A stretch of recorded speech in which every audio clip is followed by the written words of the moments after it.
जब देश के गृह मंत्री जैसे जिम्मेदार पद पर बैठे लोग तो बिना किसी आंकड़े को जाने, बिना किसी आंकड़े की तुलना किए और बिना उसका सही परिप्रेक्ष्य समझे आप जिम्मेदार पद पर बैठकर ऐसे मतलब बेबुनियाद बातें कर रहे हैं। कहते हैं कि हम जात नहीं मानते हैं और जातों का नाम लेके ही लोगों को भड़काते हैं। पिछड़े जाति में सबसे महत्वपूर्ण या सबसे अधिक संख्या वाली जाति कि इसकी संख्या बढ़ा दी गई और कहते हैं पिछड़ों की संख्या घटा दी गई। आखिर जिनकी संख्या बढ़ाई गई बोल रहे हैं वो पिछड़ों में नहीं है क्या? कल ये समझिए, ये बिहार सरकार की ऐतिहासिक उपलब्धि को सार्वजनिक करने का दिन है। ऐसी रिपोर्ट बिहार सरकार विधानमंडल के दोनों सदनों में सदन मेज पर रखेगी और इसमें स्ट्रैटेजी की कोई बात नहीं है। ये सरकार ने निर्णय लिया है और आप सब जानते हैं कि बिहार सरकार ने, और यूं कहें तो सभी दलों के सहयोग से वो काम किया है जो किसी राज्य सरकार की तो बात छोड़िए, पूरे देश में किसी सरकार ने, चाहे केंद्र हो या राज्य हो, किसी सरकार ने आज तक जो काम नहीं किया था वो बिहार सरकार ने करके पूरे देश में एक मिसाल कायम की और जातीय गणना करा के, जातीय गणना है और हर व्यक्ति और परिवार के सामाजिक आर्थिक स्थिति का सर्वेक्षण है। ये दोनों बात तो गणना के संबंध में तो एक प्रारंभिक आंकड़े 2 अक्टूबर को सरकार ने जारी कर दिए थे, लेकिन उसी समय मुख्यमंत्री ने ये कहा था कि इस गणना से संबंधित पूरी रिपोर्ट यानी विस्तृत रिपोर्ट यानी हर जाति के अलग अलग लोगों की संख्या के साथ उनकी सामाजिक आर्थिक स्थिति का भी जो सर्वेक्षण कराया गया है उसके नतीजे वो विधानसभा में बताएगी और उसके माध्यम से पूरे प्रदेश और पूरे देश की जनता को बताएगी। क्योंकि आप सब अवगत हैं कि इस जातीय गणना और सर्वेक्षण के नतीजे की प्रतीक्षा न सिर्फ बिहार में हो रही है बल्कि पूरे मुल्क में हो रही है और इसका असर और इसकी गूंज पूरे देश में सुनाई पड़ रही है। जब हमने सिर्फ इसका आधा पक्ष यानी आधे आंकड़े जारी किए थे, और वाजिब बात है कि जो काम 92 वर्षों के बाद जो अंतिम जातिगत आंकड़ों की संख्या या प्रतिशत रेफर किया जाता है, जो संदर्भ बिंदु बना हुआ है, वो 1931 की जनगणना है।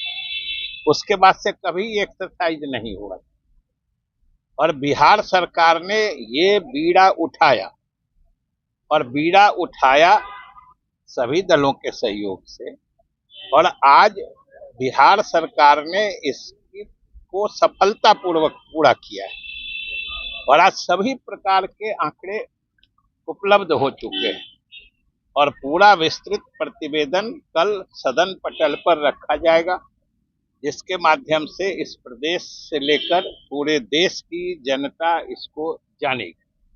ये सब लोग जानते हैं, लेकिन ये भी बात सही है कि बड़ा आश्चर्य होता है जब देश के गृह मंत्री जैसे जिम्मेदार पद पर बैठे लोग बिना आंकड़े देखे, बिना कोई गणित समझे, बिना किसी जाति विशेष या किसी जात समूह के बारे में बिना कोई आंकड़ा जाने क्या क्या बोल गए कल मुजफ्फरपुर में। आखिर कोई पूछे जो किसी की संख्या घटा दी गई, किसी की बढ़ा दी गई, वो किन आंकड़ों के संदर्भ में कह रहे हैं, किस आंकड़े से मिला रहे हैं जो उनको बढ़ा हुआ या घटा हुआ महसूस हो रहा है? ये सोचने की बात है। और ये दुखद बात है कि भाई आप बिना किसी आंकड़े को जाने, बिना किसी आंकड़े की तुलना किए और बिना उसका सही परिप्रेक्ष्य समझे आप जिम्मेदार पद पर बैठकर ऐसे मतलब बेबुनियाद बातें कर रहे हैं। आखिर क्या कह दिया? अब जात विशेष का नाम कहते हैं कि हम जात नहीं मानते हैं, और जातों का नाम लेके मतलब बेबुनियाद बातें कर रहे हैं। आखिर क्या कह दिया? अब जात विशेष का नाम कहते हैं कि हम जात नहीं मानते हैं, और जातों का नाम लेके ही लोगों को भड़काते हैं। क्या क्या बोल गए? अब एक जात जो समझिए पिछड़े जाति में सबसे महत्वपूर्ण या सबसे अधिक संख्या वाली जाति, पिछड़े वर्गों की जमात में, कहते हैं कि इसकी संख्या बढ़ा दी गई, और कहते हैं पिछड़ों की संख्या घटा दी गई। आखिर जिनकी संख्या बढ़ाई गई बोल रहे हैं वो पिछड़ों में नहीं है क्या? क्या बोल रहे हैं? हमको तो लगता है शायद जो बोलते हैं वो समझते भी नहीं है कि हम क्या बोल रहे हैं। और कल ये समझिए, ये बिहार सरकार की ऐतिहासिक उपलब्धि को सार्वजनिक करने का दिन है। ऐसी रिपोर्ट, ऐसा प्रतिवेदन जिसका इंतजार पूरा देश कर रहा है, वो कल बिहार सरकार विधानमंडल के दोनों सदनों में सदन मेज पर रखेगी, और दलीय नेताओं को अगर उस संबंध में कुछ राय देनी हो वो भी देंगे। क्या इस पर कोई बिल भी पेश किया जाएगा? बिल का भी कहाँ बात है, अभी तो रिपोर्ट पेश करने की बात है। उसमें आर्थिक वाली बात की होगी? बिल्कुल आर्थिक की बात होगी। कहे ना जो इतना विस्तृत है उसमें सूचनाएं और जानकारी जितनी आज तक नहीं दी गई है। गरीबों की पहचान की गई है। जो मुख्यमंत्री हमेशा बोलते थे जो हर जात के गरीबों की पहचान करेंगे, वो किया गया है, वो भी सार्वजनिक होगा। तो क्या इस आधार पर कोई आरक्षण देने की व्यवस्था होगी? वो अभी तो आधार की बात कहाँ है, अभी तो रिपोर्ट आई नहीं तो आधार कहाँ बना रहे हैं। पहले तो रिपोर्ट आएगी, सदन की राय जान के ना कोई बात। हम तो कहे ना जो संख्या बढ़ाई गई वो कहाँ से बोल रहे हैं, उनको कौन आंकड़ा देख के लगा कि बढ़ाई गई है? तो उनसे जरा ये पूछ लेना चाहिए था जो आपके हिसाब से उनकी संख्या कितनी होनी चाहिए। अरे आपको कोई अंदाजा है ना जो कितना होना चाहिए, तब न लग रहा है जो है वो बढ़ा हुआ है। तो उन्हीं से पूछ, ये भी बता देते जो उनकी सही संख्या क्या होनी चाहिए। हम लोग तो उनको कहते रहे हैं कि भाई आप ही जनगणना को ही जाति आधार पर करा दीजिए, तो वो तो बड़ी बात होगी। सर उन्होंने बोला कि डिसीजन हम ही लोग के टाइम में लिया गया था। सही बात है। सवाल यही तो उन लोगों के मन की स्थिति को जरा समझिए। एक तरफ ये भी कहते हैं कि ये आंकड़े में फर्जीवाड़ा हुआ है, और दूसरी तरफ ये भी कहते हैं कि ये डिसीजन मेरा है, हम भी थे डिसीजन में।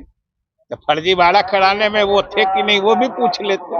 कल गृह मंत्री बहुत अति पिछड़ा की बात कर रहे थे, और उन्होंने ये भी कहा कि जितनी आबादी उतनी हिस्सेदारी, तो क्या अति पिछड़ा को मुख्यमंत्री बनाएंगे? अगर वो किसी दूसरे को सलाह दे रहे, हमेशा जानिए सही आदमी, संतुलित आदमी का लक्षण होता है। गांधी जी का विचार है कि अगर किसी दूसरे को कोई आप उपदेश या सुझाव दे रहे हैं तो पहले अपने पे लागू करके बताइए। घोटाले की बात आ रही थी, और एक बहुत से लोगों का बयान हमने पढ़ा है। हालांकि जब बैठक सर्वदलीय बैठक हुई थी, सभी दल के नेता थे, उसमें कोई ऐसी बात नहीं आई। और एक बात हम बराबर आप ही लोग के मीडिया के माध्यम से सुन रहे हैं, जैसे कल गृह मंत्री ने भी कह दिया कि किसी की संख्या बढ़ा दी गई, किसी की घटा दी गई। तो हमने सर्वदलीय बैठक में सरकार ने बिल्कुल स्पष्ट किया था कि ये स्थिति कब हो सकती है, जब कहीं किसी स्थान पर किसी जाति विशेष के लोग निवास करते हो और उनकी गिनती नहीं की गई, मतलब छोड़ दिया गया, तभी ना गिनती घटेगी। या बढ़ाने की जो बात है, तो जबरदस्ती बढ़ाना तो तभी हो सकता है जब उस जात के लोग जहां नहीं रहते हैं वहां भी उनको गिन दिया गया है। तो हम लोग तो शुरू से कह रहे हैं, कोई प्रमाण के साथ बताइए। प्रमाण कोई नहीं दे रहा है, उदाहरण कोई नहीं दे रहा है, मिसाल किसी के पास नहीं है, लेकिन ढोल जरूर बजा रहे हैं। यही स्थिति है। और अभी आप कह रहे थे, एक साथी पूछ रहे थे ये परीक्षा के बारे में।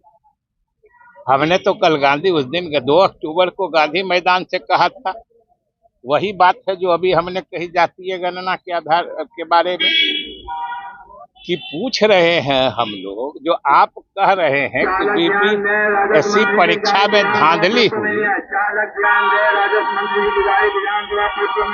और गड़बड़ी हुई, और हम लोग पूछ रहे हैं क्या गड़बड़ी हुई, बोलिए ठीक करा देते हैं। कोई कुछ बोल नहीं रहा है। अब आप ही लोग फैसला करिए ना, कि जब ये कह रहे हैं गड़बड़ी हुई, हम कह रहे हैं गड़बड़ी बताइए, मिनट में दूर करेंगे, तो गड़बड़ी समझ में नहीं आ रही है।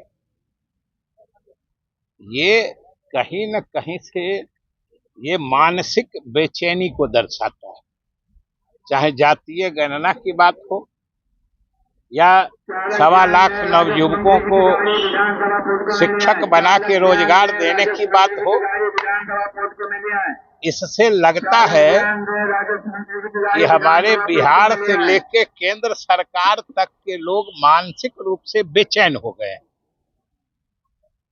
और बिना किसी तथ्य के, बिना किसी प्रमाण के, बिना किसी सबूत के आरोप पे आरोप लगा रहे हैं। और यह बात सही है कि जब कोई और बोलते थे तो अलग बात थी। समझिए, इस देश का गृह मंत्री सार्वजनिक मंच से बोल रहा है बिना किसी प्रमाण के। जनता ही फैसला करेगी, और कौन फैसला करेगा? प्रजातंत्र। लाइव बिहार यूट्यूब पर सब्सक्राइब और फेसबुक पर लाइक जरूर करें।